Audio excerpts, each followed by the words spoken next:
finding their feet. But I think since Eddie Howe came in and the ownership changed, I think he has really found himself in that position and he's become one of their most key players. He's the most capped player for Newcastle this season, played 31 times, got 5 goals and 2 assists, but last season he had got 11 goals, his best goal contribution since being at Newcastle. Obviously got them to the Carabao Cup final as well. They finished in the top 4.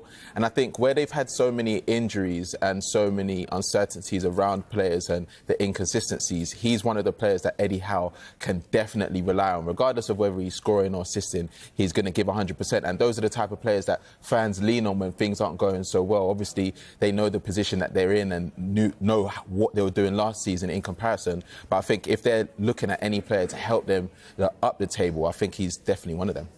And in terms of if Newcastle decide to sell him, James, why would it make financial sense? Well, purely from a profit and sustainability point of view, then it definitely would make sense. So here's a breakdown.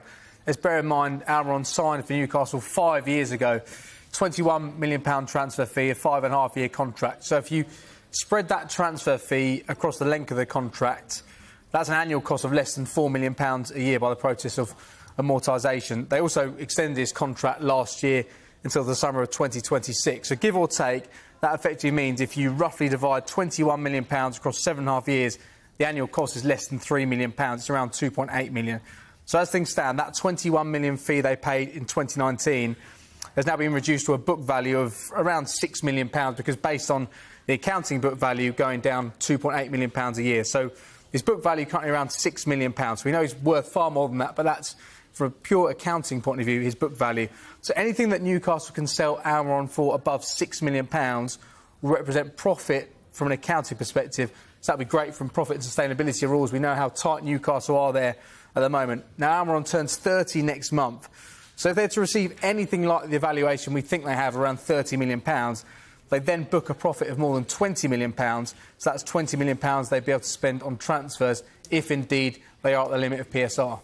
Right, OK. Now, if that did happen, Sam, and he went, would they need to replace him? Yeah, 100%, especially with the injury issues that they've got currently. The person that would normally replace Almiron when he's out injured or he's playing in another position would be Jacob Murphy, but he's out injured. Harvey Barnes, who normally plays on the left, can also play on the right. He's also out injured. And I think they've just had a few situations this season where they need players that are just they can rely on, that are going to be available week in, week out, and Almiron's been that player. Even Joe Linton, for example, he's been a player that's been very versatile in the Newcastle squad. He's played in every position in the attacking front line, and he's out injured as well. So they would definitely need to replace him if he left. Well, the club want to keep Kieran Trippier and Callum Wilson amid interest from Bayern Munich and Atletico Madrid, respectively. Newcastle have knocked back an initial approach from Bayern for Trippier. Let's talk about him before we go on to Callum Wilson. James, it's quite late in the window now. Would this transfer be more likely to happen in the summer rather than now? I'm not sure whether a transfer to Bayern Munich is more likely in the summer. What we seem to understand is that this is something that Bayern Munich want now to solve a problem area at right back they have. I think Kieran Trippier, with respect to him at his age, isn't the long-term answer they have at right back. But an exit in the summer is definitely something that Newcastle will need to entertain. Now, we know Tino Livramento is clearly the long-term successor, but would Newcastle want to put themselves in a situation now where Livramento becomes the main man between now and the end of the season? Let's bear in mind just 8 Premier League starts for him his last 2 seasons because he missed over a year with that knee injury. So Newcastle are fighting to hold on to these senior players in January, knowing that they will need to probably trade some of those players, if not now, then in the summer. So we could see a large turnover of players in the summer. I think Newcastle are desperate to keep hold of their players at this moment in time. Sam mentioned the injuries they've suffered across the board this season. I think Eddie Howe would be really reluctant to let players go, but they also need to sign in areas where they're weak at the moment. So maybe they do need to let go of a senior first-team player to give themselves some wiggle room from a PSR point of view to bring in another player. And Darren Eales, the Newcastle CEO, he spoke about the fact that they probably will need to let go 1 or 2 key players in the summer to allow themselves to bring more players in. But Kieran Trippier wouldn't be a player that would help them from a huge amount of point of view in terms of PSR, because they're signing for £12 million. They wouldn't get a huge amount of money from him in the summer because of his age. So I think they'd like to try and sell him for what they bought him for, but that's not going to help them a huge amount. a number of players are going to leave in the summer because their contracts will expire. It does feel like it's going to be a real summer overhaul with players departing, players coming in. It's going to be a big summer as Newcastle move to, I guess, the second part of this rebuild. I think they've moved ahead of time in terms of qualifying for the Champions League, reaching the League Cup final. They're now struggling with injuries. I think in the summer this squad could look vastly different from where it is at the moment.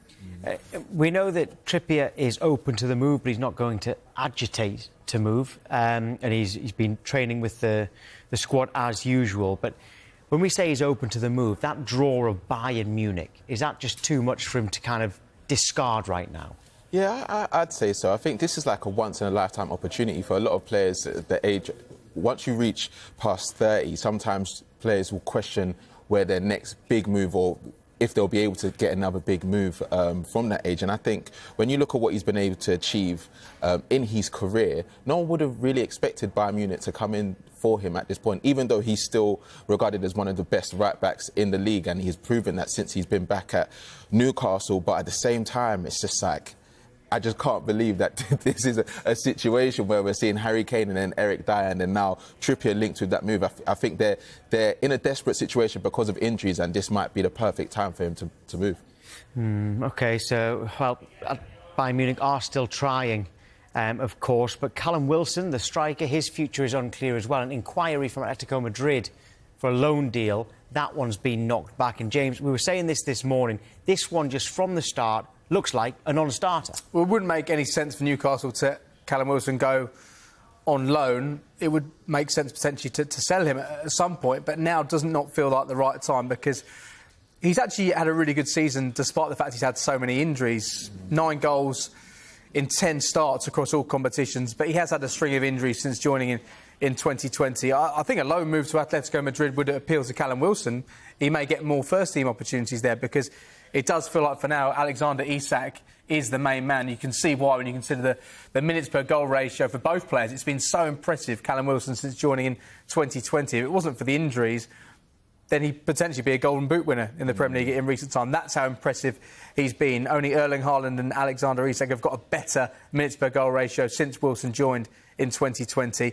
He'll be desperate to stay in contention for an England space. He worked so hard to get into that position. Ivan Toney back in the mix now too.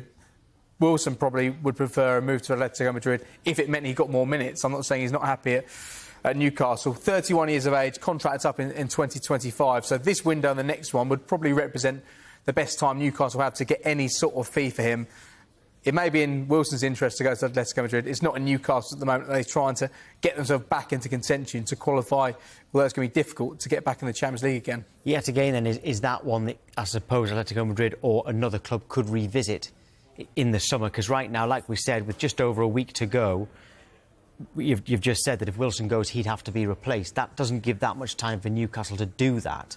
But in the summer, that might be different. Yeah, and we know January's a very difficult window to get value in players. I don't think you look at a January window to really do any long-term business, though. Saying that, last winter, Anthony Gordon came in £40 million. That wasn't seen as somebody to necessarily make an impact in that second half of the season, which he didn't, but he's making that impact now. So that's not where you really want to do the bulk of your business. But I think key players will depart this summer. I think Eddie Howe's made that clear. I think Darren Eales, the CEO, has suggested that's going to be the case with players' contracts coming to an end, with players in the position in their contracts whereby this window in the summer would represent the best time to sell. So I do think Callum Wilson's long-term future perhaps isn't at Newcastle. It's unlikely to see his contract extended beyond 2025. At this stage, at least, he's a proven goal scorer, but 31 years of age. I don't think Newcastle can let him go now, but he's probably in that pool of players who could look to depart in the summer. I know, Sam, it's Atletico Madrid who are in for him at the moment, but he is actually... The stats show that he does actually guarantee goals in the Premier League. And all summer all of this month, we've been saying this club, most of the Premier League want a striker.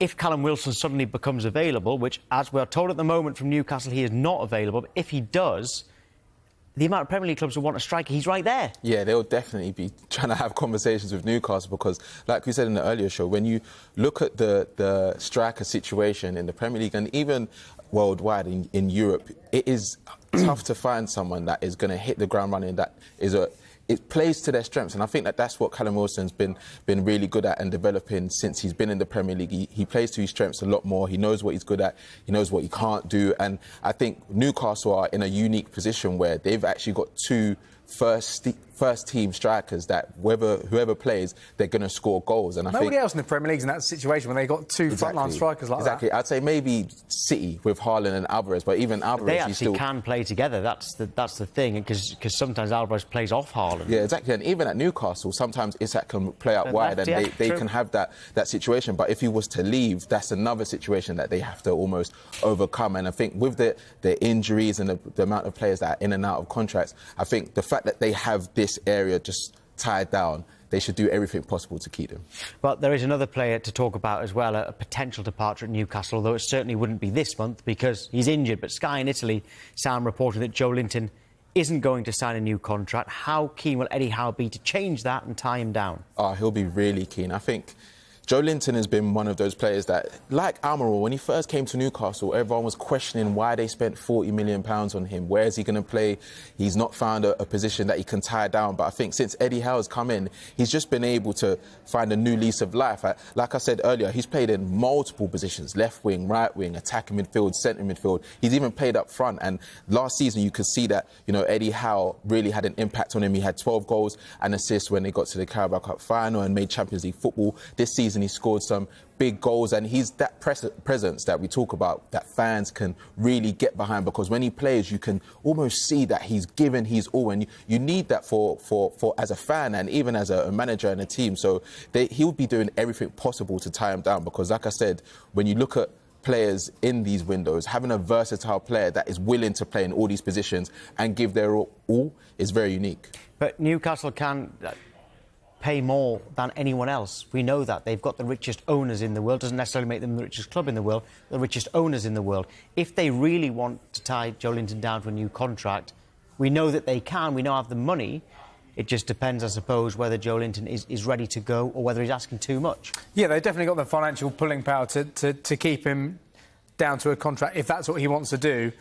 But it's whether or not they see that as worthwhile, because, yes, they are one of the richest clubs in the world, but they still have to abide by the rules which every single club in the Premier League, from the top to the bottom, is battling with at the moment. So they need to work out whether it's worth going above and beyond to keep him at the football club, or it's a case of selling for as much as they can in the summer, give themselves more headroom from a PSR point of view to bring in somebody like Joe Linton, try and upgrade on what they have in Joe Linton. I think they'd be desperate not to let him and Guimaraes go in the summer. We know there's interest in Guimaraes. He's been brilliant since he signed for Newcastle. They'll be absolutely hoping Eddie Howe will that he doesn't see his midfield decimated in the summer. They've been so impressive. What Eddie Howe has done has been so impressive. It feels like the mood around Newcastle isn't as positive at the moment, especially in the last few days, because Newcastle fans are seeing three of their key players linked with moves away. Joe Linton, potentially, if this injury is severe and he leaves in the summer, will never play for Newcastle again. Bruno Guimaraes, those links don't seem to be going away. It feels like they just need to ride out this storm, get to the end of January, hopefully to bring some players back from injury.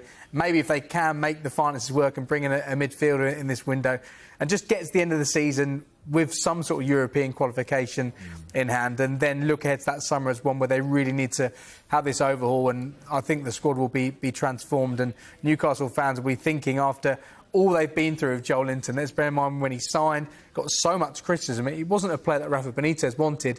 Steve Bruce ended up signing him. He wasn't scoring goals, but they found this role for him in the team, which has worked absolutely brilliantly. I don't think anybody could have seen it happen. I think for them to have that transformation with Joe Linton, to then see him go in the summer, would be really sad, I think. Well, talking of Joe Linton and Bruno Guimaraes, we're heading live to Brazil next. Could the Premier League miss out on Andre? We'll discuss that with Tim Vickery next.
Hi, Tim. It's Tom. How are you getting on? Very well, thank you. We're going to come to you straight off the break. It's just going to be me today. All right, no worries. Great. See you in a sec. Cheers.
Welcome back to Transfer Talk. Let's go live to Brazil and speak to South American football expert Tim Vickery. Good afternoon to you, Tim. We've just been discussing Miguel Almirón's future. What we want to ask you is, would a move to Saudi affect his international career? Well, first of all, we can't have this player leaving the club without you fine gentlemen learning how to speak his name. Joelinton. Joelinton. If you start with Joel, don't start with Joe or even Joe. Start with Joel, and it all falls into place. Joelinton. I'll be setting a test, and this time next week, right, we'll see if you've made any progress. Miguel Almirón, yes, bizarre to think that he's coming up 30. You know, you just see him as like an eternal kid. If he goes to Saudi, does that end his international career? Not at all. Paraguay need him. We've had 6 rounds of World Cup qualifiers recently in South America. He missed a couple through injury. Enciso of Brighton missed them all through injury. Paraguay scored the grand total of 1 goal in those 6 games. They need Almirón. If Newcastle were to sell him to Mars, Paraguay would do everything in their power to bring him back. So it wouldn't be the end of his international career. And you just wonder if this would be another move, maybe forced by financial fair play. We know that Newcastle want to bring in the Brazilian midfielder from Italy, Ederson. But at the moment, it's hard for them to do so. So I think that they have to move out before they can move in. Tim, I'm from the northeast of England. You might be fighting a losing battle if it's going to be anything other than Joelinton for the Brazilian player at Newcastle. Now, Andre, will we see him move to the Premier League this month? Well, there's competition because Atletico Madrid have now thrown their hat into the ring. And the idea that they've come up with is one of those kind of loans with an obligation to buy. 15 million euros up front and then 35 later on. One of these deals that have been structured to try and work their way around financial fair play. The Premier League did seem to be the destination for this player. But Atletico Madrid, Diego Simeone, if you're a young midfielder, you want to play for Diego Simeone. So suddenly competition has emerged. Yeah, we've talked about him this month. There was firm interest in the summer. Why hasn't he got that move yet? I'm absolutely baffled, and financial fair play is part of this, but I'm absolutely baffled by, and even Fulham, who have been closest recently, I think that they seem to think that signing this player is not a priority. And Liverpool were the club who were closest to signing him in the summer. We understand that a big money offer came in. Now, since then, he's only grown, Andre. He's won the Copa Libertadores. He's played well in a bad Brazil side, did well in a losing cause against Manchester City in the recent final of the Club World Cup. I mean, he's a central midfielder who brings you so much. He does remind me of a young Javier Mascherano. So it is baffling to me why, especially given the success of a number of Brazilian central midfielders in English football recently. I think of João Gomes at Wolves or Douglas Luiz at Aston Villa. This is probably the best of the bunch. And it is surprising to me that there hasn't been more interest in this window. Well, we'll be keeping an eye out for him. But tell us about Yan Couto. He's a loan from Manchester City at Girona, the club who are flying, but also owned by the same owners as Manchester City. Where does his future lie? Well, I think City very keen on bringing him in next season. And they snapped him up very early. The City group snapped him up very early. He was part of a Brazil side that won the Under-17 World Cup a few years ago. A little bit reminiscent of a young Daniel Alves as an attacking right-back. So he's been at Girona, doing wonderfully well. He's having a terrific season. He's just started playing for Brazil. But obviously this is bringing him to wider attention. And I understand that Real Madrid are now very, very interested in taking this player. So we shall find out, I think, if not now, then certainly in the summer window, how much City want to keep in the City group, if they want to bring him in as an attacking right-back, another option there for Guardiola, or if Real Madrid really want to pay their money and take this player. But he's a player with a huge future, I think. And well, with Aston Villa, they could still be active in this window. Who are they looking at? They've been linked with an Argentine centre-back, Nico Valentini, 22 years old. He plays for Boca Juniors, left-footed centre-back. I would be surprised if this one goes through. Valentini, quite often at Boca, he's the reserve to Marcos Rojo, the former Manchester United defender. And, you know, with the way that Villa defend, the high line, that's something which exposes centre-backs, and you wonder if Valentini would be up for that. He's currently in Venezuela. He's playing for Argentina in the South American Under-23 Championships that have just started. He gave away a penalty against Paraguay in their first game. We've got a few there, and Valentin Barco, Brighton's recent signing, is there. Claudio Echeverri, Man City's recent signing, is there. Enzo Gonzalez of the Paraguayan of Wolves is there as well. And we've only just started this championship, but there have been one or two players who've leapt out, perhaps a little bit late for them to force through a move before this window shuts. But maybe this time next week we'll know a little bit more about some of the players who've been shining in this championship and maybe future bound for the Premier League. Yeah, there is still 9 days to go. Tim, thank you. My pleasure, thank you. Let's get to the Championship now and to Leeds United. Ben Ransom will be speaking to Daniel Farke later, and he joins us now. Good afternoon to you, Ben. What can you tell us about Wilfred Gnonto's future at the club? Yeah, well, the good news for Leeds fans, certainly, and for the club, is that they're more optimistic than ever that he's going to sign a new contract. Now, this is a player, Tom, you'll have spoken about on various transfer shows because he has been linked with other clubs. There's been interest in the last year from other clubs, most notably from Everton. But it appears as though Gnonto is now wanting to stay here at Leeds to fight for his place in the first team, and they will help fire them to promotion back to the Premier League. Now, in terms of this season, it's been a little bit stop-start. He has only started 5 matches in the Championship, but he's come off the bench on a further 16 occasions, so he has been involved for Daniel Farke, and the club, as I say, more optimistic than ever. He will extend his contract that currently runs until the summer of 2027. Italian international, young player, of course, and showed flashes, didn't he, in the Premier League, certainly, of the quality he can bring. So that is a bit of good news, and as you say, I'll be speaking with Daniel Farke a little bit later on this lunch. I'll be interested to see whether he's got any news on any potential incomings, because so far as far as this window's concerned. Leeds very much in the push to try and win promotion, but all the business they've done is to let 2 players go out on loan, Luke Ayling and Diaco Gyabi. So both those players leaving, no one coming in yet. Daniel Farke's been quite clear up until this point. He'll only move for the right player if they're available, and that January, as we know, is a difficult market. And it is a big game for Leeds. They face Norwich tomorrow night, Farke against his old club, and a chance for Leeds to put real pressure on the top 2 with a win. Yeah, it feels like it's just closing up a bit, doesn't it, at the top of the Championship? But I suppose it's probably Leicester dropping those 5 points across their last 2 games, including that last minute or 89th minute equaliser from second-placed Ipswich on Monday night. It's just concertinaed a little bit and opened the door for the chasing pack. Leeds currently sit in 4th. The gap to the leaders is 12 points, but they've got the opportunity, of course, to cut that. I suppose Norwich in 8th place, they'll also fancy their chances of winning promotion. More realistic, a playoff place for them would be their ambition, because the Championship is so tight. I mean, anyone down to 14th could potentially and still will believe they've got a shot at getting in the playoffs. But for Leeds, they've started the season, the year, I should say, really well. 4 wins from 4 in all competitions, 3 in the Championship. If they can get 5 wins from 5 to start 2024, it really will just increase that pressure and move them closer. One of 4 teams fighting, it looks like, for those automatic spots. And I suppose there's that fantastic narrative that Norwich are coming back to potentially spoil the party for Daniel Farke. Remember, he took them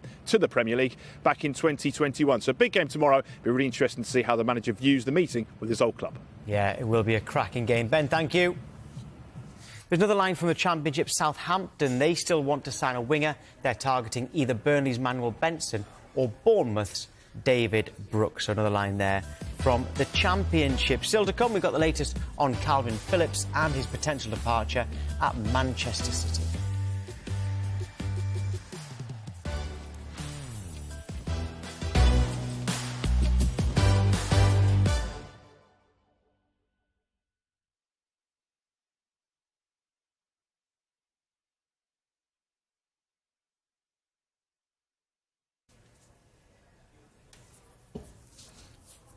OK, tell me when you're ready.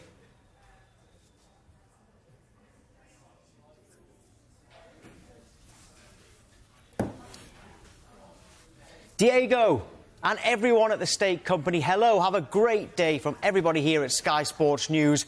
Hopefully we'll see you soon, but more importantly, top draw.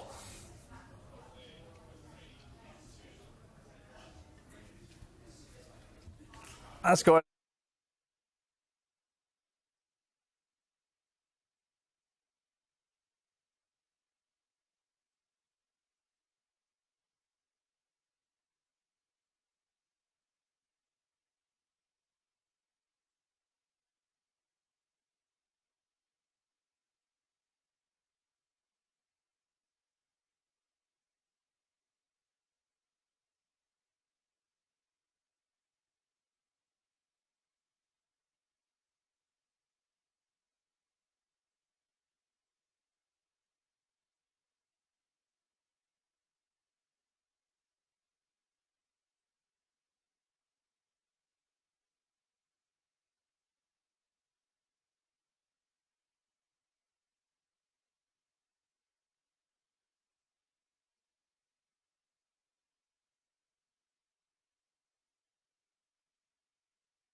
Let's get to West Ham now. They remain in talks with Manchester City to sign midfielder Calvin Phillips. No formal agreement yet, but one source claims they are hopeful of finalising a deal. There are reports suggesting Phillips has agreed to move, something that we are still chasing. Right, Sam, for Phillips, for the player, good move for him? Yeah, definitely. I think any move that would guarantee him playing football and still being competitive and being in an environment that City can also monitor, because I think West Ham are in a position where they still want to challenge for the European spots. They're still playing in Europe. They've got midfielders that have come in and have done really well, but we said earlier, you know, Alvarez has played 25 games, James Ward-Prowse and Souček 30-plus games this season. There does come a time at the end of the season where the fatigue does set in, and you do need those players that are able to come in, able to compete and even start. And I think Calvin Phillips is one of those players that is great in an environment where it's competitive. We've seen the way he's been with at Manchester City. He's still one of the players that still, you know, really support the players, even though he's not playing. And I think Pep Guardiola had a lot of praise towards him, even though things haven't worked out. And I think this is a very unique situation that we've seen with City, where they're actually letting a player of Calvin Phillips' age go out on loan because they know, you know, he deserves to play football and he still wants to make the spot for the Euros this summer. And James, West Ham fans, they will know that Calvin Phillips hasn't signed yet. They all know that there's been a lot of interest in him all month and probably before that as well. How worried will they be that someone can still come in? Well, until it's signed and we see the tweet go out with him in a West Ham shirt, there always will be that feeling of, are we going to get our man? Because we know there's so much interest in Calvin Phillips from the Premier League, in the former Newcastle and Crystal Palace, but also in Europe as well. Atletico Madrid and Barcelona have been after him. That just shows the calibre of player that Calvin Phillips is. Clubs haven't been put off by the fact he's barely kicked a ball in anger for the last 18 months. And also, we understand that Man City are after a loan fee of around £7 million. They want most of, if not all of his wages paid in full, and that's about £135,000. So if a club was at this stage, seeing how close West Ham are, were willing to go and stump up that, then that could scupper things.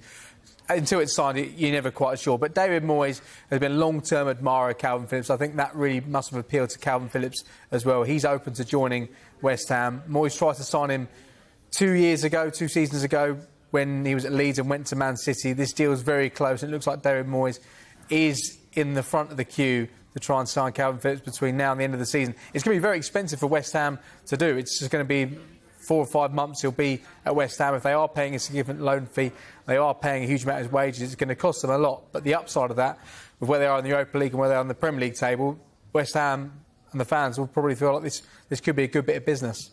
Sam, I was going to ask you, how surprised are you that it hasn't worked out for Phillips at Manchester City? But I suppose he could certainly argue that, because when you look at his CV, for all the trophies he's won now and all the medals he's got. Yeah, of course, but also as a professional, as someone that came from Leeds as captain and was such an integral part to their success and England's success, he made that move to make the step up and try and, you know, compete in a side that are always challenging for every single trophy. But it was always going to be difficult. You know, Rodri is the heart of the City team, and when they don't have him playing, you can see how much it affects them. And it's different when they don't have Kevin De Bruyne or Haaland or John Stones or Ederson. They're still able to win without those players. But when Rodri's not playing, it seems that they lose a bit of their identity. So it was always going to be difficult to be that player that comes in to replicate that type of form. But even when he has been injured or he has been suspended or not available, he's still not been trusted to play that role, because it's such a unique role, and it's a skill that we've seen only a few players do. You know, even when Rodri came in and Fernandinho was starting, we were still questioning, is Rodri going to be able to do the Fernandinho role? And now he's almost made that role himself, and it's going to be tough again when Rodri does leave, that they're going to need to bring another player in. But yeah, it was going to be difficult as a CDM and someone trying to get into that City team. Well, he might not be the only incoming at West Ham. They're exploring deals for Al Ittihad's Jota and Nordsjælland's Ibrahim Osman as they remain in the market for a left-sided forward. And James, you've got more details on these potential deals. Yeah, Jota's got 18 months left of his contract at Al Ittihad. Things haven't worked out there at all since he joined in the summer. He's only 24 years of age, joined for around £25 million, but he's been left out of their league squad, so he's not actually played in the league since the beginning of September. Now, if a deal is to happen, his wages are around £200,000 a week, so you'd expect he'd need to take a wage cut to get an opportunity to move elsewhere. But you'd think, bearing in mind he's not kicked a ball in anger since September, that he would be willing to take a wage cut to get a move to the Premier League. And then Osman, he's on a warm weather camp at the moment with Nordsjælland.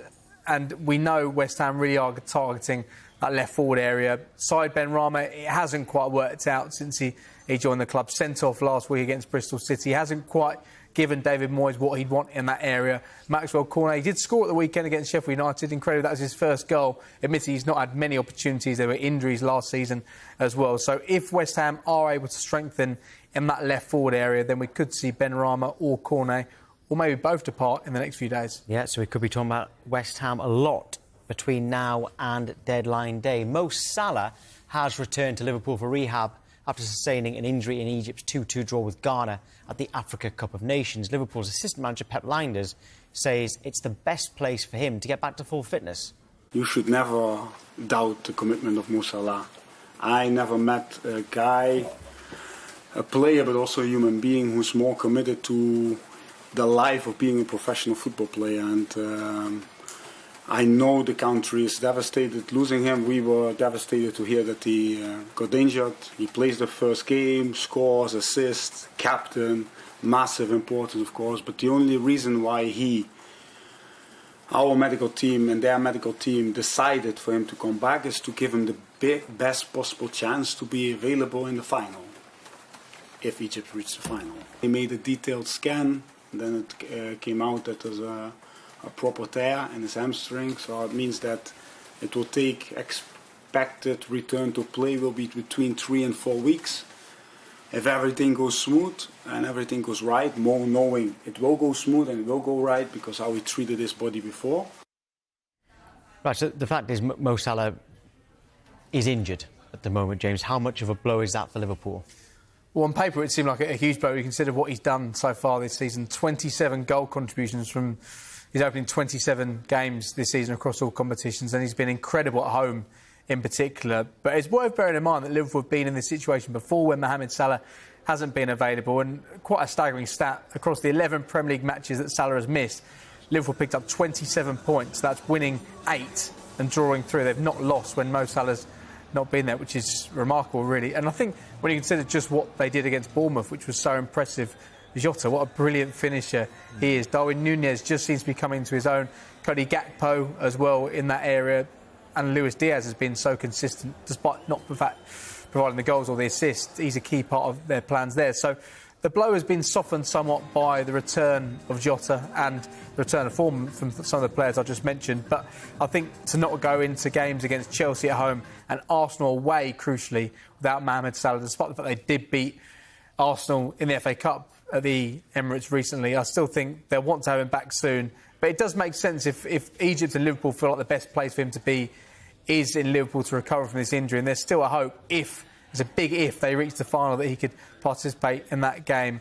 It's a big blow for Liverpool, but they've shown already, and they showed on Sunday, they can cope without him. Yeah, and I think it's also tough on the player because obviously he's going to get, criticism for coming back to Liverpool when Egypt are still in the competition. But like Jurgen Klopp has been saying, they want to make sure that he's available to play. And it's a bit different when the tournament is in the middle of a season. Normally, if it's the Euros or the World Cup, they'll have the 2 months after and they're able to, rehab properly. But in the middle of the season where, the facilities at Liverpool might be they might be able to go into more detail for what he needs to recover in time. I think it makes sense, but with the injury now, you look at the depth. Jota's a player that's been a bit inconsistent for Liverpool in terms of injuries. Yes, he's scoring now, but if, let's say, he were to get injured, then Liverpool might be in a situation where they have to over-rely on players that, Núñez, he's been coming into the game and he's been making an immediate impact. It's going to be very different when he's starting, even though he's in incredible form. So it's going to be a huge miss for them for those big games. James, how surprised are you? Remember deadline day last year and the build-up to deadline day, in the summer? It was all about Mo Salah going to Saudi Arabia, huge fees being talked about. We haven't talked about that once this month. Has that surprised you in any way that they haven't come back in for him? It is a surprise because it felt like they were desperate to try and bring him over to the Saudi Pro League. But maybe it's not a surprise when we consider the stance that there's been from Saudi Arabia so far in this transfer window. They're not willing to spend silly money on players. They got a lot of business done in the summer. It feels like a quiet window, and I think a lot of Premier League clubs, Liverpool aside, will be disappointed that the Saudi Pro League has gone quiet in terms of their business, because that was seen for Chelsea, especially last summer, as a great way to offload players who weren't part of Mauricio Pochettino's plans, not part of Chelsea's plans moving forward, and gave them a bit more wiggle room when it came to PSR, which we seem to be speaking about a lot. So it's gone for now, and Liverpool fans, we are hoping that he's going nowhere anytime soon, because his form so far this season, I think he'll go down as one of the greatest Premier League players of all time. I still think he's incredibly underrated. His numbers this year have been remarkable. Egypt will hope to have him back soon, but Liverpool will too, because they're top of the table, they're looking good at the moment. When you add Salah to the mix, then perhaps they're front runners for this title. Right, remember this morning we were asking you for your best ever free transfer. Got a great response on X. You get involved by saying using hashtag transfer talk. Your best ever free signing from any league in any division. We're getting Sam and James's take on that as well.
Of all time, get involved. It's hashtag transfer talk, and we'll pick some out. We did this morning. Sam, just remind us, who did you go for this morning? Which two? I went for Thiago Silva and Lewandowski. And Robert Lewandowski. Who do you go for, James? James Milner from Man City to Liverpool, and then Paul Pogba from United to Juventus the first time. Right, OK, now, because we did those this morning, they've picked 4 different ones, 2 different ones each. But get involved, hashtag transfer talk. Sam, who have you gone for this time? OK, so my first one is a suggestion that a lot of people had earlier on, and that is Michael Ballack to Chelsea in 2006 for free from Bayern Munich, and this was a time, obviously it came after Chelsea had just won the league as well, but when you think about the stature of the player and the fact that Chelsea were able to get him for free. He was German Player of the Year in 2005. He had won the Bundesliga 3 years in a row before he joined Chelsea. And in that same window, Chelsea signed Shevchenko, Kalou, Ashley Cole as well. Real intent for what they wanted to achieve moving forward.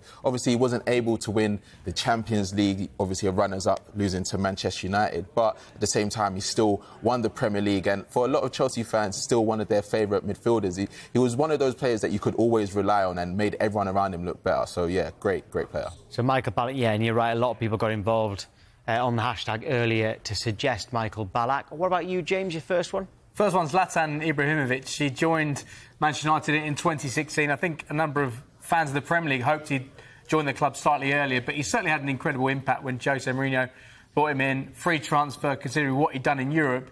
Came to Manchester United, even at the age he was at the time, and had an incredible impact. 17 goals in his first Premier League season. They picked up a number of trophies that season as well, as Jose Mourinho was keen to point out, but crucially scored the winner in the final of the Carabao Cup, as we can see there. And he really did have a galvanising effect. At the time, I'll get hammered for saying this, but it did feel like he had a similar impact to when Eric Cantona joined the club. I guess, unfortunately, United signed him quite late in his career. He did suffer a really bad injury the next season, so we didn't quite see the best of him after that. But 53 appearances, nearly 30 goals scored over that period of time. Yes, it was a free transfer. The wages were very hefty, but he had a brilliant impact in the time that he was at the football club for. Right, Sam, your second one, which was actually your fourth of the day. Yeah, it's my fourth of the day. And this one isn't the best transfer in terms of what actually happened for PSG. We know that every time they make a big signing, they want that signing to win the Champions League. But I don't think anyone expected Lionel Messi to ever leave Barcelona, and the fact that PSG were able to sign him in 2021, his stats were still really good, 35 goals, 32 assists in 75 appearances, but in terms of PSG and their pocket and what they were able to achieve, they had packed out stadiums all the time, sold out shirts, just Messi playing with Neymar again and Mbappe, just the idea of that trio was just beautiful enough. Yes, it didn't work out, but when he was at PSG, he won the World Cup, so technically did that move help him win the World Cup? I say yeah. So, yeah, I'd put that as one of the best transfers. And James has decided to court controversy with his last one.